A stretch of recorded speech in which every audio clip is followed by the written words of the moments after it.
कुंडलिनी शक्ति जो हमारे अंदर है ये हमारी शुद्ध इच्छा है। बाकी जितनी हमारे अंदर इच्छा है, जैसे कोई आएगी कहेगी माँ मेरा बेटा नहीं, चलो भाई तुम्हारा बेटा हो जाए, बेटा हो। उसके बाद कहेगी कि माँ बेटा तो हो गया, अब मुझे नाती चाहिए, वो भी हो गया, अब मुझे घर चाहिए, घर के बाद वो चाहिए, उसके बाद वो चाहिए, उसका कोई अंत ही नहीं रहता। इसके अंदर जो हमारे अंदर जो इच्छाएं हैं वो इच्छाएं शुद्ध नहीं है। शुद्ध इच्छा एकमात्र है, वो ये है कि हमें परमात्मा से एकाकार होने की एक किसी तरह से ये एक युक्ति जुट जाए, किसी तरह से ये काम बन जाए कि हम ये परमात्मा की जो चारों तरफ फैली हुई शक्ति है जिससे सारा जीवंत कार्य होता है उससे हम एकाकार हो जाए। यही हमारी शुद्ध इच्छा है और ये शुद्ध इच्छा की शक्ति ही कुंडलिनी है। और जो आदि शक्ति जो कि परमात्मा की इच्छा है, जो परमात्मा की इच्छा है उसी का ये प्रतिबिंब है, वही हमारे अंदर छाया है। हमारे हृदय में जो आत्मा है वो परमात्मा की छाया, और जो हमारी कुंडलिनी त्रिकोणाकार अस्थि में है वो परमात्मा की इच्छा की, उसकी जो इच्छा जो आदि शक्ति है उसकी छाया है, प्रतिछाया है। इसको अगर आप समझ लें तो फिर आपको समझ में आ जाएगा कि हम धर्म के नाम में भी कितने भटकाव में घूम रहे हैं। वही आदि शक्ति जो है वही हमारी माँ है। हम सब की अलग अलग माँ हैं हमारे अंदर बसी हुई, और ये माँ सबको ही वो प्रदान देती है जो कि कोई भी माँ नहीं दे सकती, क्योंकि ये आदि शक्ति जो है पावन मूर्ति परमात्मा की शक्ति है जो हमारे अंदर वो गुण दे देती है जो परमात्मा को प्रसन्न रखे, और हमारे अंदर वो सामर्थ्य दे देती है, वो शक्ति दे देती है जो परमात्मा के सामर्थ्य लगते हैं। जिससे कि अब कोई कहता है कि माँ मुझे ये प्रश्न है, अच्छा हमने कहा तुम घर जाओ ठीक हो जाएगा। घर जाते ही देखता है कि प्रश्न तो ठीक हो गया, माँ ने क्या चमत्कार कर दिया। कुछ चमत्कार मैंने किया नहीं, कोई बात मैंने की। क्या हुआ कि आपकी कुंडलिनी मैंने जागरण कर दी। कुंडलिनी जो है वो किसी भी कारण और परिणाम से परे चीज़ है। कोई है, किसी से पूछा भाई तुमको क्या परेशानी, हमारे पास पैसा नहीं इसलिए हम परेशान, यही ना कारण ये है कि पैसा नहीं है और इसलिए आप परेशान हैं। लेकिन समझ लो आप कारण से परे ही चले जाएं तो कारण भी खत्म हो गया और उसका परिणाम भी खत्म। यही चीज़ होती है जब हमें शारीरिक आदि व्याधि रहती है। जब हमारे अंदर शारीरिक आदि व्याधि रहती है तो हम सोचते हैं कि इसलिए हमें जुकाम हो गया क्योंकि हम सर्दी में गए थे। अच्छा, लेकिन ऐसी भी कोई दशा होगी कि जहाँ जुकाम ही नहीं होता। हमें इसलिए कैंसर हो गया क्योंकि हमने ये गलत काम किया, या हमें इसलिए ये बीमारी हो गई क्योंकि हमने ये बदपरहेजी करी। लेकिन कोई ऐसा भी स्थान होगा जहाँ ये चीज़ होती ही नहीं, जहाँ आप गलती ही नहीं कर सकते, ये जहाँ ये कारण ही नहीं बचते। इसको मेडिकल साइंस में पैरासिम्पैथेटिक नर्वस सिस्टम कहते हैं, लेकिन डॉक्टर लोग इसको समझने के लिए पहले सहयोग को समझ लें तब उसको समझ पाए। लेकिन आप लोग इसको बहुत आसानी से समझ सकते हैं। जिसे लोग चमत्कार कहते हैं, कोई चमत्कार नहीं है इसमें, कोई चमत्कार नहीं। हम तो रोज़ के चमत्कार को चमत्कार नहीं समझते। बताइए कि एक फूल से फल बनता है तो हम क्या बना सकते हैं? नहीं बना सकते। और ऐसे करोड़ों हजारों हम बनते देखते हैं, हमको कोई भी चमत्कार नहीं लगता। एक पहाड़ी का बच्चा पहाड़ी होता है, एक देसी का बच्चा देसी होता है, शक्ल सूरत वैसी बनी रहती, कौन बनाता है? ये सोचिए इसका चयन कौन करता है? ये किस तरह से बारीक चीज़ें, हजारों करोड़ों ऐसी चीज़ें संसार में होती है। वो जो शक्ति ये कार्य करती, जब वो हमारे अंदर बहने लग जाए तो फिर क्या हम तो समर्थ हो ही जाए, हम शक्तिवान हो जाए, शक्तिशाली हो जाए। इन पहाड़ों में देवी का स्थान है। आप जानते हैं कि आज रामनवमी का शुभ अवसर है। इस शुभ अवसर पे ही आपसे मिलना था। कोई तो भी ऐसी ही विशेष बात होगी जहाँ पर कि मुझे यहाँ आज ही आना था। यहाँ 7 देवियों का स्थान है। 7 देवियाँ अनेक बार आई, उन्होंने आकर के युद्ध किए, यहाँ बहुत राक्षसों को मारा, बहुत दुष्टों को मारा। आज भी मैं देखती हूँ कि यहाँ बहुत से लोग तांत्रिक बन के और गुरु बन के और झूठ मूठ करके घूम रहे, उसके पीछे में आप लोग लग जाते। वो लोग काली विद्या करते हैं, आप उस परेशानी में फंस जाते। झूठ मूठ के लोगों के पीछे में लग करके आपने अपना काफ़ी नाश कर लिया। आप डॉक्टर लोगों के पास जाइए तो कहेंगे आपको कोई बीमारी नहीं, लगता ही नहीं कि आपको कोई बीमारी है, लेकिन कमज़ोर आप हुए चले जाते। घर में रोज़ कलह हो रहा है, झगड़ा हो रहा है, कुछ समझ नहीं आता है, बच्चों का मन पढ़ने में नहीं लगता, चंचलता आ गई, सारी परेशानी कहाँ से आई? सो इन तांत्रिकों के पीछे लगने से, इन झूठे गुरुओं के पीछे लगने से। आपको पता होना चाहिए कि परमात्मा को पैसा वैसा कुछ समझ में नहीं आता है। आप ये ज़मीन है, इस ज़मीन को आप कहें कि मेरे तेरे को 2 पैसा देती हूँ, तू मेरा इतना काम कर दी, उसको समझ में आएगा? आप उसमें एक बीज डाल दीजिए, अपने आप उसमें वृक्ष आ जाएगा, अंकुर आ जाएगा। उसके लिए कोई आपको उस ज़मीन के लिए कुछ मेहनत नहीं करनी पड़ेगी, सिर्फ यह है कि उसकी अपनी शक्ति, उस शक्ति में जब बीज पड़ गया तो अपने आप पनप गया।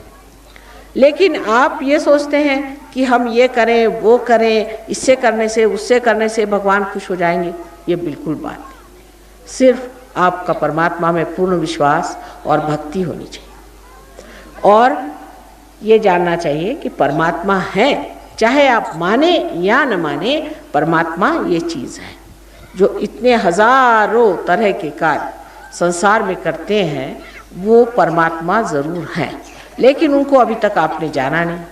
माँ को देखे बगैर ही, जाने बगैर ही इतनी आपके अंदर भक्ति है, तो क्या आपको माँ मिलेगी नहीं? ऐसे कैसे हो सकता है?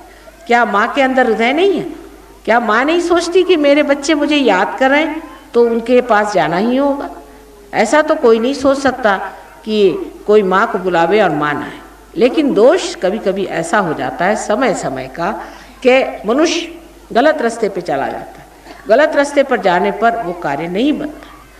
लेकिन जब समय आ जाता है तो ज़रूरी है कि जो आपने चाहा अपनी भक्ति में वो फलित होना ही है, और ये कार्य आप लोगों को कुंडलिनी के जागरण के बाद ज़रूरी से करना। पहले तो बात यह है कि कोई भी तांत्रिक के पास जाने की ज़रूरत नहीं। यही आज का मर्दन है, आज के राक्षसों का मर्दन यही है कि सारे तांत्रिकों और सारे गुरुओं के पीछे मैं हाथ धो के लगी। 1970 साल में मैंने खुले आम बम्बई में इन सब राक्षसों के नाम बताए थे कि सब ने जन्म लिया हो, इनसे बच के नहीं। एक एक राक्षस, चंड मुंड, सब ने जन्म ले रखा हुआ और सारे गुरुओं के रूप में घूम रहे हैं, और उनके पीछे हजारों पागल हैं। जाने दीजिए इन बेवकूफ़ लोगों को, उनके पीछे जाने दीजिए। लेकिन जो अच्छे भले लोग हैं, जो सादे सरल हृदय के लोग हैं, वो भी ऐसे चक्करों में फंस जाते हैं, और उनके घरों में कलश, उनके घर शरीर में क्लेश आदि कितनी तकलीफें होती हैं। इसलिए इस चक्कर में बिल्कुल नहीं पड़ना चाहिए। कोई तांत्रिक आए, आपके हाथ में डोरा बांधे, आप उसको कहना माफ़ करिए, मुझे डोरा नहीं बांधे।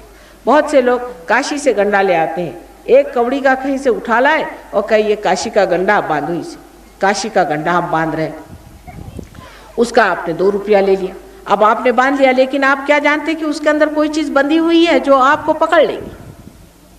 ये न तो डॉक्टर पहचान सकता है, न कोई हाकिम पहचान सकता है, न कोई वैद्य पहचान सकता है। ये तो वही पहचान सकता है कि जिसको आत्मबोध हो गया, वो बता देगा आपको कि आप में पकड़ आ गई। और इस तरह की चीज़ें यहाँ पर बहुत है। मैंने आते ही साथ कहा कि अभी रात भर तो मुझे लड़ना है सबके साथ, यहाँ पर रात भर युद्ध होगा। 3 दिन से रात भर युद्ध ही हो रहा है, और यहाँ ऐसी बहुत सी गंदी मैली विद्याएं करने वाले लोग छिपे बैठे हुए हैं, और वो गांव में आ करके औरतों पे, आदमियों पे नज़र डाल के और उनसे रुपया घसूट रहे हैं। कोई कहेगा मुझे सिर्फ चावल दे दीजिए, मुझे और कुछ नहीं चाहिए, मुझे ये चीज़ दे दीजिए, मुझे कुछ नहीं चाहिए। कभी भी आपने सुना है कि राम ने या कृष्ण ने किसी से भीख मांगी थी कि तुम मुझे चावल दे दो, या गंडे बांधे थे, या किसी से कहा था कि तुम ये नाम ले लो भगवान का तो तुम्हारा सब ठीक हो जाएगा? हमें ना समझी है, लेकिन ना समझी इतनी हद तक नहीं गुजरनी चाहिए कि हम भगवान में और शैतान में फ़र्क ही ना कर सकें। हम ये भी ना पहचान सके कि ये शैतान है, ये तो राक्षस है, ये तो हमारे लिए एक बड़ा भारी दुष्ट आया हुआ है, हमारा कर्दन काल आया हुआ है, उसको न पहचाने और हम भगवान को न पहचाने। शक्ल सूरत से आप पहचान सकते हैं कि ये राक्षसी आ गई, उसके तौर तरीके से आप पहचान सकते हैं, क्योंकि आप इस वातावरण में रहते हैं, आपके अंदर संवेदना है, आप समझ सकते हैं कि ये तो शैतान लगता है, ये आदमी ठीक नहीं। उनके साथ बहू बेटियाँ बैठेंगी तो नुकसान पाएंगी, उनके साथ आदमी बैठेंगे तो नुकसान पाएंगे, कभी भी आपके घर में तरक्की नहीं आएगी। ये सबसे बड़ी चीज़ यहाँ पर है, और इसीलिए देवियाँ यहाँ पर हमेशा जन्म लेती रही। लेकिन अब कल युग में जो खराबी आ गई वो ये है कि ये राक्षस ऐसे सामने खड़े हो तो उनकी गर्दनें काट के फिकवा दें, लेकिन वो तो ऐसे सामने खड़े नहीं है, सबके दिमाग में घुसे हुए। सारे भक्तों के दिमाग में, बच्चों के दिमाग में अगर राक्षस घुस जाए तो वो माँ का क्या हाल होगा, ये सोच लो। आप ही सोचिए कि आप एक माँ है या बाप है, आप कितने परेशान हो जाए। और यही आज दशा मैं देखती हूँ लोगों की, कि सादे भोले अच्छे लोगों पर ये चीज़ बड़ी छाती है। ये शौक आप छोड़ दीजिए, किसी गुरुओं के पास जाना, तांत्रिक के पास जाना, मांत्रिक के पास जाना, ज्योतिष के पास जाना, ये सब चीज़ों को आप छोड़ दीजिए। अगर इसको आप छोड़ दें तो आप सीधे ही परमात्मा के साम्राज्य में जा सकते हैं, कोई परेशानी नहीं होगी। ये जो देश में रहने वाले लोग हैं, खासकर जो प्रदेश में रहने वाले लोग हैं, इनमें से कितने जाएंगे भगवान के दरबार में? बहुत कम। इनको तो माँ के दरबार में आने की हिम्मत ही नहीं होने वाली, उसके लायक ही नहीं है, उसके योग्य ही नहीं है, उनका कुछ भी नहीं भला होने वाला। मैं आपसे बता रही हूँ, हालांकि मैं प्रदेश में, मेरे पति हैं, वहाँ रहती हूँ, इतने सालों से मेहनत कर रही हूँ, सब बेकार। आप लोग मेरे अपने हैं, आप लोग मेरे जान के प्यारे हो, लेकिन आप लोग भी ऐसे गलत फहमी में फंसे हुए इधर उधर भटक गए हैं, तो एक माँ के लिए कितनी आर्तता और कितनी परेशानी की बात है।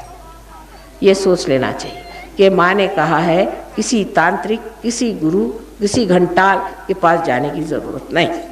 हम लोग गृहस्थ के लोग हैं, गृहस्थी के लोगों के गृहस्थी से संबंध रखना चाहिए। हमारा साधु सन्यासियों से कोई मतलब नहीं।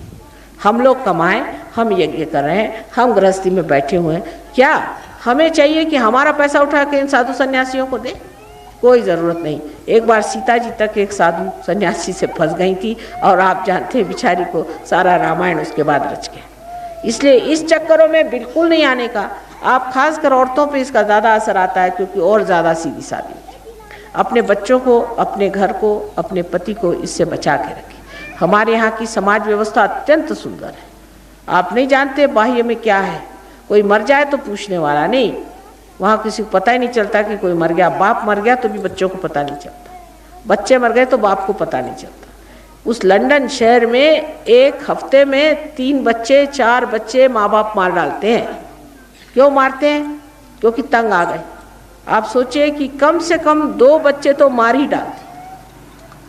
आपने कहीं सुना है किसी माँ को, बाप को अपने देश में चाहे 10 बच्चे हो जाए वो पकड़ के मारता है? इतनी जालिम उनकी आदत है। और हम लोग इतने सहज सरल प्रेम के लोग हैं, हमको इस चक्कर में बस नहीं फंसना चाहिए। बाकी आपको मैं जागृति आज दे दूंगी, आप लोग पार हो जाएं। एक बार आत्मबोध होने के बाद आपके हाथ में से चैतन्य की लहरियाँ शुरू हो जाएंगी। आपके नस नस में ये चीज़ बहना चाहिए। ये नहीं कि कोई सिर बता दे आप पार हो गए। आपके सर में से कुंडलिनी का जो ब्रह्मरंध्र है छिद करके वहाँ से ठंडी हवा आएगी, यहाँ से ठंडी हवा आ जाएगी। आप देखेंगे कि आपके सर में से ठंडी हवा निकल रही, हाथ में से ठंडी हवा आएगी, और आप गाते भी हैं कि ठंडी हवा आई और चांदी के पत्ते हिलने लग गए और देवी आई। आपने गाना भी गाया। हमसे योगी महाजन पूछ रहे थे कि माँ इनको कैसे पता कि ठंडी हवा आती है जब देवी आती है, तो इनको कैसे पता? ये तो मैंने कहा आदिकाल से चला आ रहा है। देवी तो यहाँ अनेक वर्षों से है। तो जो लोगों ने गाया होगा, पहले बताया होगा कि जब देवी आती तो उनसे ठंडी हवा आती है। वैसे तो आदि शंकराचार्य ने वर्णन किया है कि सलीलम शलीलम, हाथ से ऐसी ठंडी ठंडी हवा आनी चाहिए। ये देवी की पहचान है। जिसके बदन से ठंडी ठंडी हवा आए वही अवतार है, ये देवी की पहचान है। ये इन्होंने कहा था। लेकिन हमारे गांव में जो परंपरा से चले आ रहा है, उन्होंने देखा है कि जब देवी का अवतरण होता है तो सब जगह ठंडी हवा आती है, उनके बदन से ठंडी हवा आती है। इसलिए ये ऐसे ऐसे गाने बने हुए हैं, ये पारंपरिक जो गाने बने हुए हैं, इसके अंदर बड़ी खूबी से सारी बातें लिखी हुई कि देवी क्या चीज़ है और देवी को कैसे पहचानना।